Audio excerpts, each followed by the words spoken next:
I'm the Super Bat Chief. Batman! Batman!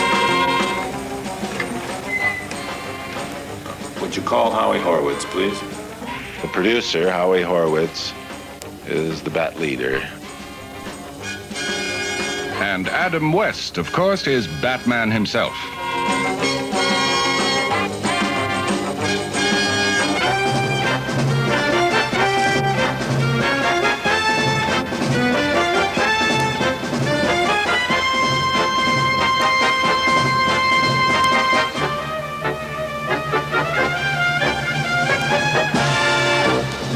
Telescope.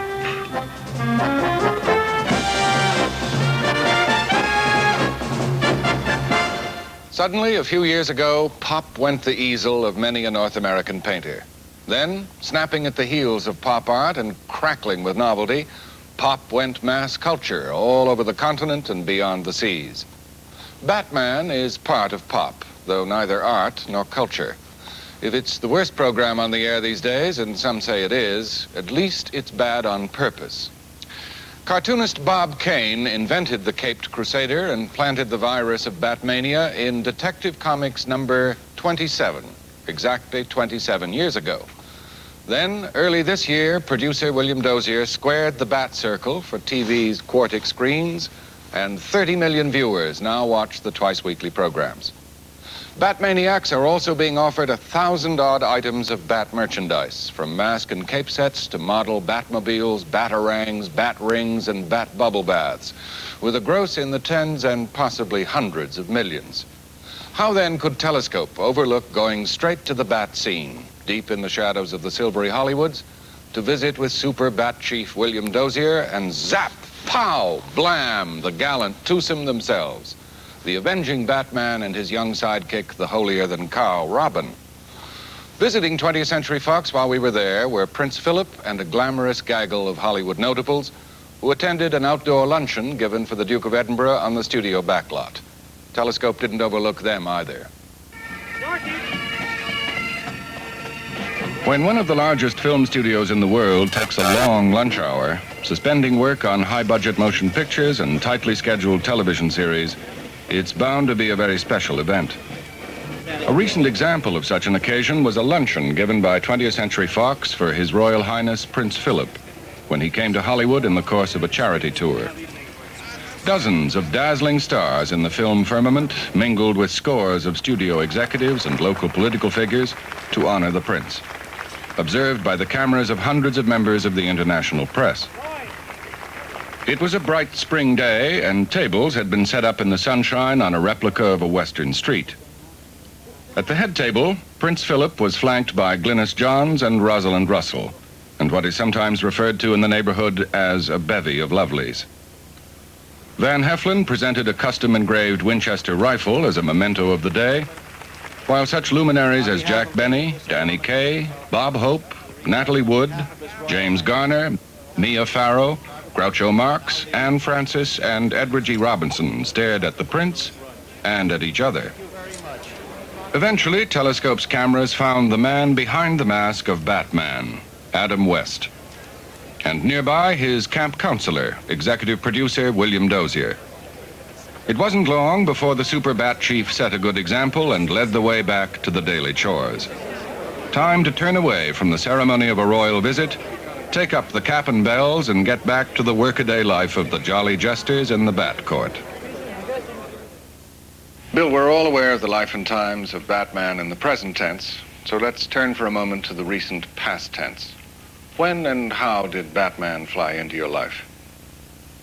Insidiously, about a year ago. I was in New York on a routine business trip, and the vice president in charge of program development at ABC, a bright young man named Doug Kramer, asked me to have lunch with him. And he told me that ABC had recently bought the rights to Batman, not knowing exactly what to do with it or how to do it, just having a kind of seat-of-the-pants hunch that it might be a good television series. And he asked me if I would be interested in producing it in my company at 20th Century Fox. And I was a little taken aback because I had never had a Batman comic book in my hands. I, of course, was aware that there was such a thing, but I'd never read one. When they came out in 1938 or 39, I had an 8-9-year-old son, and I was busy making a living for him and his mother and myself, and I wasn't reading comic books at that time. So I bought about a dozen of them, and it took a bit of doing to get some of the older ones, and they cost $3-4 a piece. And I took them on the plane with me and flew back to Hollywood. And I was sitting in an aisle seat doing my homework with 5 or 6 copies in my lap and reading one, not thinking how this would look to somebody. And sure enough, a friend of mine in the ad agency business in New York who was on the same flight tapped me on the shoulder, and he said, "Well, I guess those scripts do get dull after a while."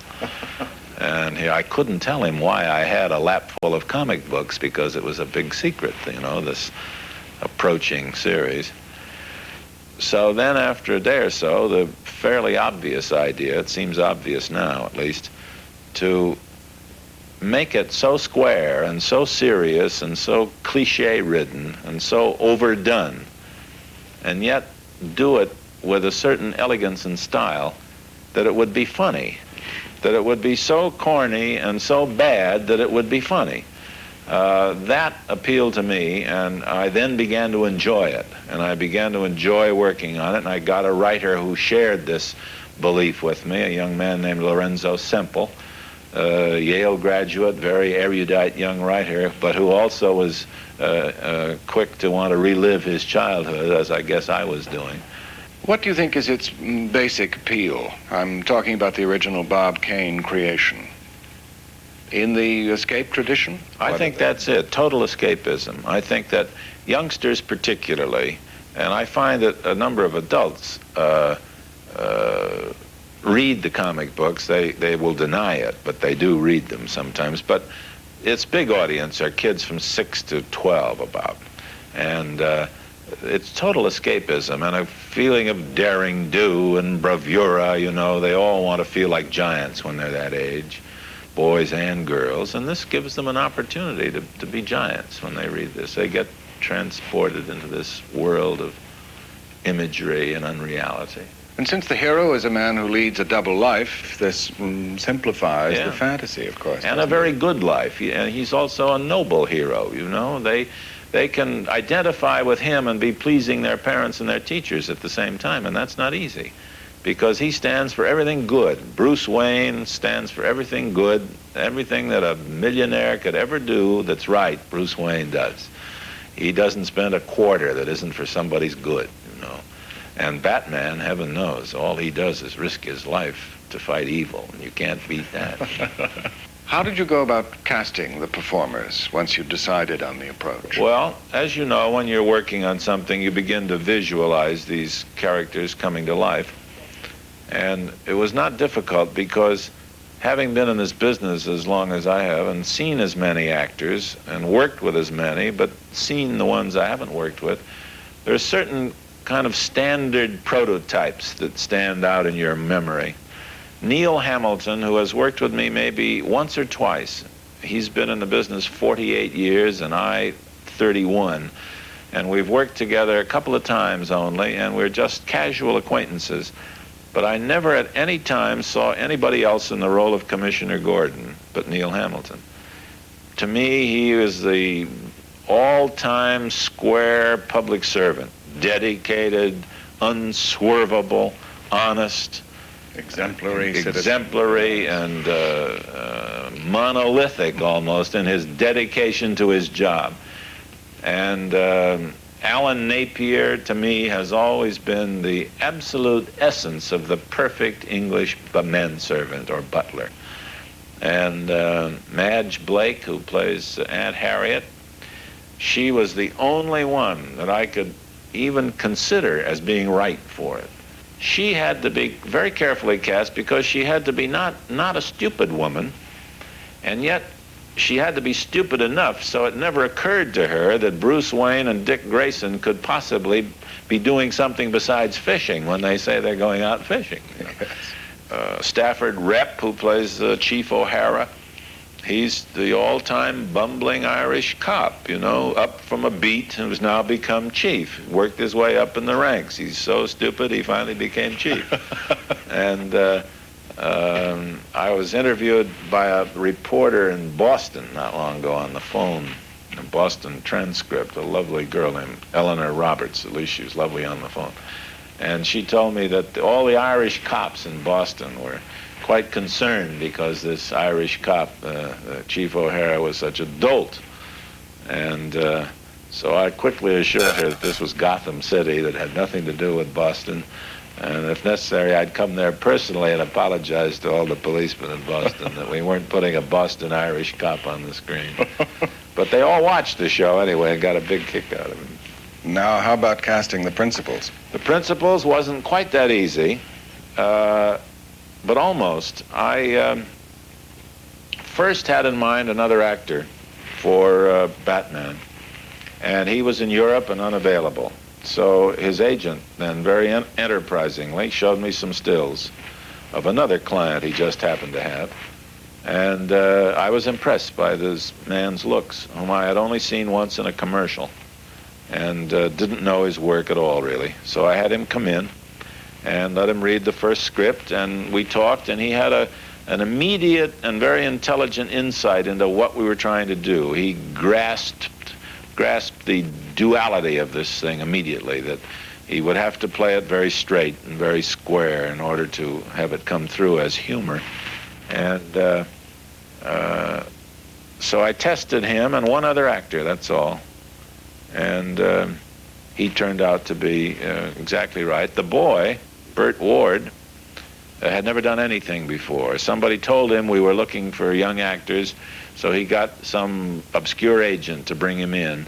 And the moment he walked into this office, I knew he was Robin, because he had that gee whiz, Mr. Dozier, you know, approach right off the bat that couldn't be duplicated. And he'd never done anything. He'd never acted in any medium before for 5 minutes. But he was just one of those natural kids, and I think he's improved a great deal. How about the guest villain concept? How did that evolve? They are all in the comic books, and the best-known ones from the comic books are the Penguin and the Joker. So the idea of the villains came from the comic books. We've invented some new ones, Mr. Freeze and King Tut, and Zelda the Great was one we invented, a female Houdini. But casting them, too, was a little bit tricky. We tried one other actor for the Penguin, and I'm glad we didn't get him, because our second choice was Burgess Meredith, and I think he's a classic in the role. We also tried one other for the Joker, and I'm glad we didn't get him, because I think Cesar Romero is just magnificent. Never thought of anybody else for the Riddler except Frank Gorshin. He was my first notion for the Riddler, and never anybody else. All of these guest villains have been what you might call straight dramatic actors. There have been no comedians among them. Why is that? There's no room for a comedian in this show at all. If a comedian tried to do these parts, it'd go right out the window, because they would be trying to be funny. They would be mugging and doing their little comedy shticks to get laughs, you know? And that's not the way you get laughs in this show. You get laughs, if they're there, by just playing it straight and overdoing the straightness. He's waking up. Now be careful with us. Oh! Oh. Oh. Oh. What an amazing dream. I must be late for classes. Late for class. Yes, Egyptology 7 meets. Sit up stage a little more. That's it. Right about there. That's good.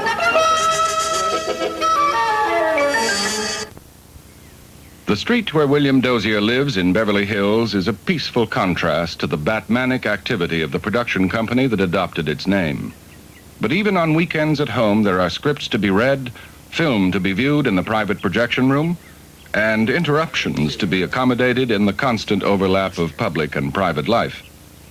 Respecting the preoccupation of executive producer Dozier and executive poodle McElroy, Telescope renewed acquaintance with Mrs. Dozier. Vancouver-born Anne Rutherford. Having chosen an early retirement from an acting career that included movies as diverse as Love Finds Andy Hardy and Gone with the Wind, Mrs. Dozier is wise to the ways of a show business life she has shared with her husband for more than a dozen years. Anne, when was the first indication you had that Batman was going to come into your life? Well, when Bill returned from New York with the announcement to me. And I must say, at first I thought he was pulling my leg because all I could envision was something like, you know, those awful Saturday morning things, some of them terribly, terribly old. But then when Bill explained it a little better, I realized that my fears were to no avail at all because Bill had a viewpoint on it. And I think he succeeded admirably. To my mind, it has the imagination of the Oz books. There is nothing evil, really evil. I think it's much more therapeutic and wholesome for children to watch this than it is the majority of Westerns, where there is so much true violence. I mean, this violence is also imaginative and zap, pow, you know, wow. And I just think it's beautifully mounted. But then, of course, I think anything my husband does is wonderful. But I'm really terribly pleased with it. I think it has something in it for everybody. Turning out something for everybody twice a week in color is a lot of work, even for a man who's been involved with an impressive list of television hits, ranging from Playhouse 90 to Bewitched, from Gunsmoke to Hazel. Hi, Howie. Hi, Bill. In the sacrosanct Bat Cave, Super Bat Chief Dozier meets Bat Leader Horwitz. No, the opposite angle. We're shooting this angle. Over that way. Yeah, everything here is And all the working. action will take place there. That's right. All right. All right? That ought to do it, I think.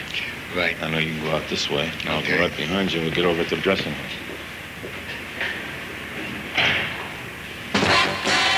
This is such stuff as Bat dreams are made on. And these are the people who make the dreams. The actors, directors, technicians, makeup, wardrobe, and special effects artists. The Bat lights, Bat camera, and Bat action.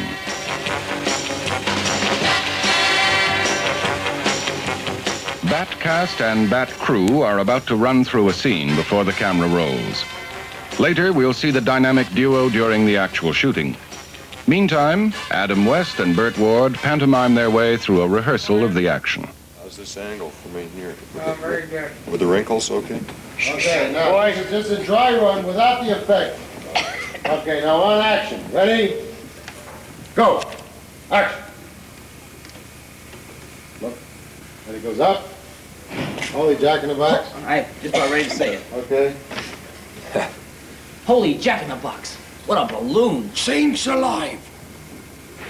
Strange.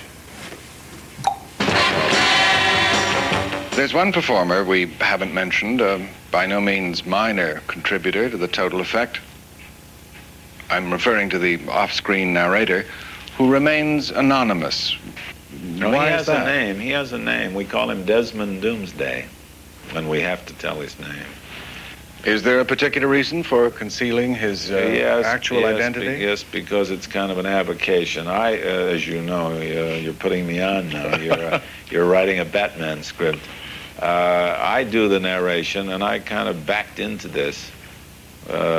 We started to do a promotional reel for the network so they could have something to show advertisers before the show went on the air.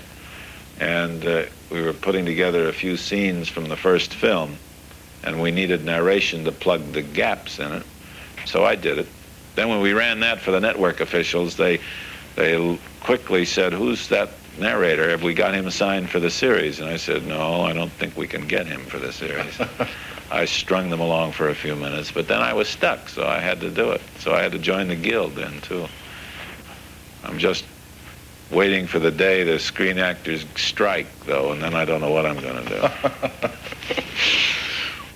I gather you have a couple of other enterprises on the front burner to go along with Batman on next year's television schedule. Can you tell us about Green Hornet. Green Hornet is buzzing in the background, yes. That goes on the air in September. What about Wonder Woman, which I understand you also have in work? Wonder Woman is, I think, for the following year, perhaps. I would like to wait and see how Green Hornet goes and how Batman continues to go. Wonder Woman, again, would be completely different from both of them. I think the idea of a female comic book hero can be kind of funny if you do it in a certain way.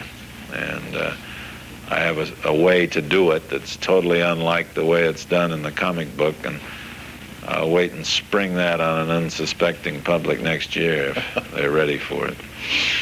Well, speaking of the public, what reactions from the public and the press have pleased you, and which have displeased you?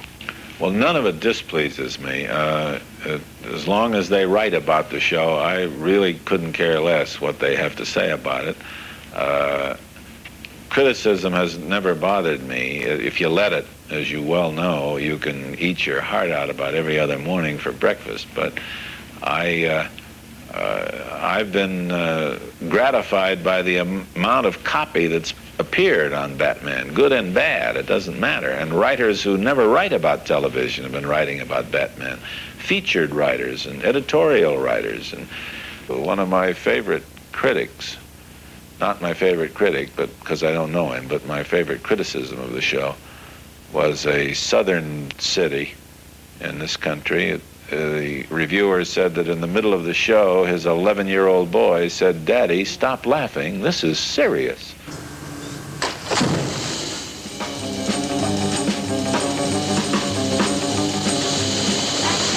Holy Jack in the box! Saints alive! Strange. But harmless.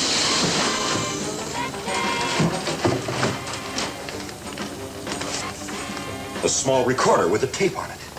Let's play the tape, Batman. Good evening, Commissioner. I assume Batman is out now. So give him my regards, will you? By the way... In the absence of Cesar Romero, who plays the Joker, a script girl reads his lines off camera. No, Your Highness. He hasn't yet used what he had yesterday. Last. Not a very funny joke, I'd say. The Jokers never are. In the end, Do you suppose any of it could mean anything? possibly, but it doesn't mean what it seems. That's the key to his twisted mind. Why? It's not like the Joker to help us catch him. It could be a trap. Why would he want a hold from a golf course? Golf course! Of course! His Highness, the Maharaja of Nimpa, arrived in Gotham City today, and he's so rich he plays golf with jewel-inlaid solid gold clubs. It's it, Batman. The joke on the tape, His Highness, and the golden goldfish. And he's scheduled to play golf in 1 hour at the Winnie Koto Country Club. Where he stole the hole. Let's go. Be careful, Batman. Be careful. Batman's motto, if I remember correctly, is "Evil be who evil thinks." That's one of his mottos. That sounds square enough to be a motto of Batman's. Do you think this can be parsed a little differently for the entertainment business to "Successful is who successful thinks"? No, I guess. I think you have to add the element of luck. There's a great deal of luck in show business. Luck in timing, luck in being able to get the right combination of people at just the right time. You can think successfully, but if you don't have a big sprinkling of luck, you are in big trouble, I think, in the entertainment business. And I was born on the 13th of the month, so I figure I've always been very lucky. Holy fly paper.